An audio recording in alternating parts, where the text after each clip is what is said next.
Should York be more like New York? In our opinion, York should certainly not be more like New York. No, no, no. You're not supposed to start like that. You're supposed to start like this. Hi, I'm Amy. And here she begins. And hi, I'm Florence. So, getting to the subject. In our opinion, York should certainly not be more like New York. Just think about it. Skyscrapers, busy towns, yellow taxis everywhere, a city that never sleeps. Absolutely not. We like original York, special York, a town full of joy, history and heaps of personality. And don't forget, we are pretty much the chocolate founders of the whole United Kingdom. What exciting things originated from New York? Gherkins in a burger? Fried chicken in a waffle? Moving on, let's jump to the best bit, the tastiest bit. Food.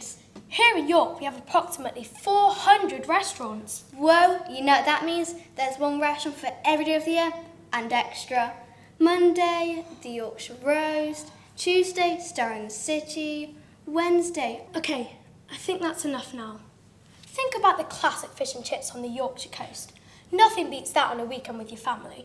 But think about it in New York. Just a hamburger in the boring old city centre. Yes, they own the famous Central Park that we may not have, but we've got many more to name. Roundtree's Park, the cycle track, the 1,000-year-old museum gardens. Whoa, that's older than your great grandparents.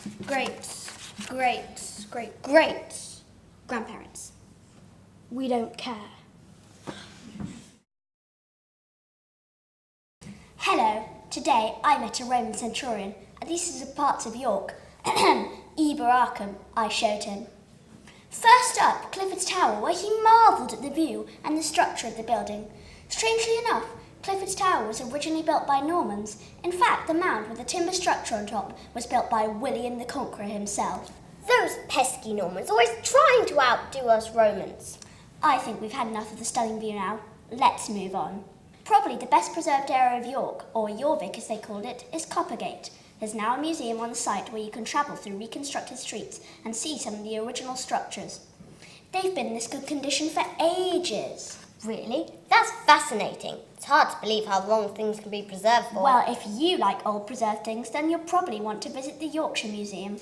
Not only will you see the remains of the Benedictine monastery St Mary's Abbey, but inside the museum, as well as Roman remains, there are skeletons of dinosaurs and fossils of their footprints. Dinosaurs? Wow, I'd love to see them. Yeah, you can even feed one in there. Well, using virtual reality. That sounds like fun. I love animals. Well, if that's the case, you'll love our horse racing. Here we are now at the York races. In the Roman age, they used to race on chariots, pulled by 2 to 4 horses, but sometimes they even used camels or elephants to add to the excited atmosphere. In my day, I was a champion at racing, but sometimes we just use our slaves to race the chariots. Come on, Emilius, you can do it! Trust your horse to be called a Roman name. Come on, Clover, nearly there. I won!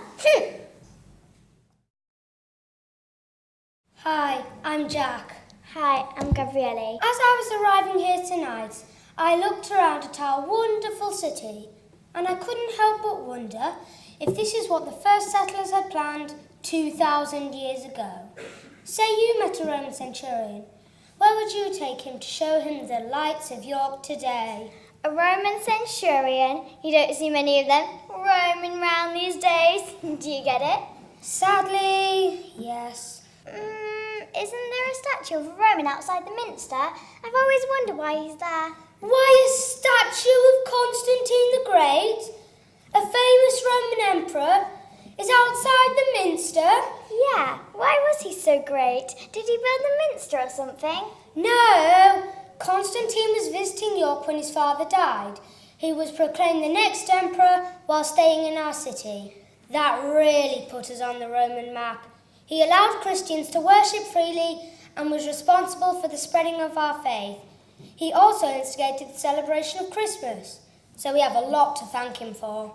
Just think, without him, there might not be a St. Wilfrid's School. Or a York Minster, at least not where it's standing today. It is built on top of the Principia, the main Roman headquarters of the fortress. Well, that's a pretty impressive place to end the tour then, right back at the beginning.